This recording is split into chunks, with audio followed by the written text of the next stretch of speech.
और मेरा मानना है कि अ, एक बहुत बड़ी जीत की ओर कांग्रेस आगे बढ़ रही है और चुनाव को दृष्टिगत रखते हुए चुनाव की डर से इन्हें ये काला कानून वापस लेने पड़े।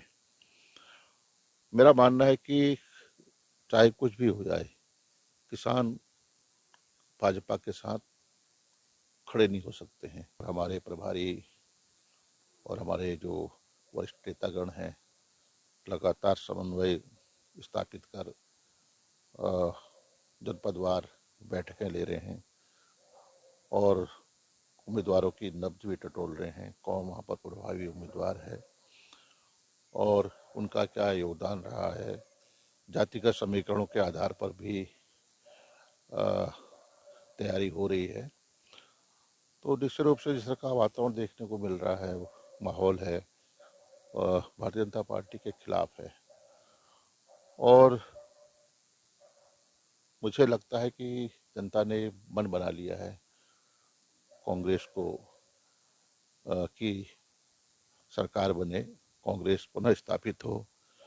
इस तरह का वातावरण देखने को मिल रहा है और मेरा मानना है कि अ, एक बहुत बड़ी जीत की ओर कांग्रेस आगे बढ़ रही है। सर, अगर बात की जाए तो जो किसान बिल था उसे केंद्र सरकार ने वापस ले लिया है। किस तरीके से देखते हैं, क्योंकि जो उत्तराखंड में जो तराई का जो क्षेत्र है वो कहीं ना कहीं किसान से प्रभावित जरूर होगा। तो किस तरीके से देखते हैं सर, क्या कांग्रेस को बढ़त उसमें मिलेगी या फिर बीजेपी को? किस तरीके से उस बिल को आप देखते हैं? देखिए, राष्ट्रव्यापी आंदोलन और 750 के लगभग किसानों की मौत हो गई। सरकार ने और केंद्र सरकार ने उनके प्रति संवेदना तक व्यक्त नहीं की और जब चुनाव बहुत करीब है, नजदीक है और चुनाव को दृष्टिगत रखते हुए चुनाव की डर से इन्हें ये काला कानून वापस लेने पड़े। मेरा मानना है कि चाहे कुछ भी हो जाए, किसान भाजपा के साथ खड़े नहीं हो सकते हैं। कांग्रेस की भी एक बड़ी भूमिका रही है और सभी ने किसानों के का समर्थन किया। काला कानून वापस लेने के लिए हमारे राष्ट्रीय नेता राहुल गांधी जी ने लगातार आवाज उठाई।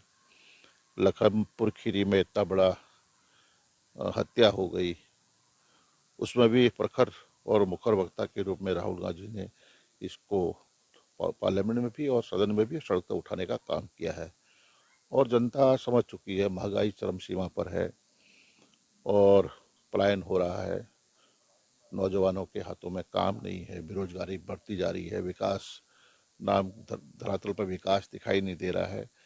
तो ये सारी चीज़ें भारतीय जनता के खिलाफ हैं और मेरा मानना है कि अ, हर हाल में चाहे कितने ही प्रयास कर ले भारतीय जनता पार्टी, लेकिन 2022 में एक बड़ी जीत की ओर कांग्रेस बढ़ती हुई दिखाई दे रही है। सर, राहुल गांधी अभी देहरादून पहुंचे थे, उसके बाद भी अभी कई और रैलियां बड़ी होंगी। किस तरीके से उसको देखते हैं?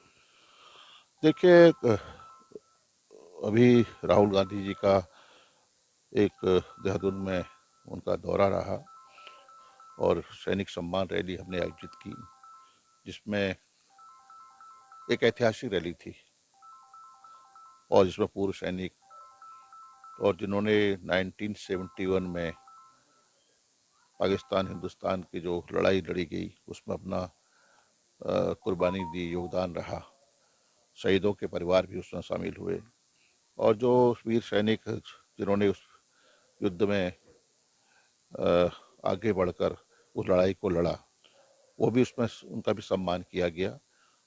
तो निश्चित रूप से एक सम्मान, विजय सम्मान रैली थी और मेरा मानना है कि कार्यकर्ताओं में जोश भी है, उत्साह भी है। उस रैली ने साबित कर दिया है कि भारतीय जनता पार्टी कहीं पर खड़ी दिखाई नहीं देती है और लोग, इस प्रदेश की महान जनता कांग्रेस की ओर देख रही है। धन्यवाद सर।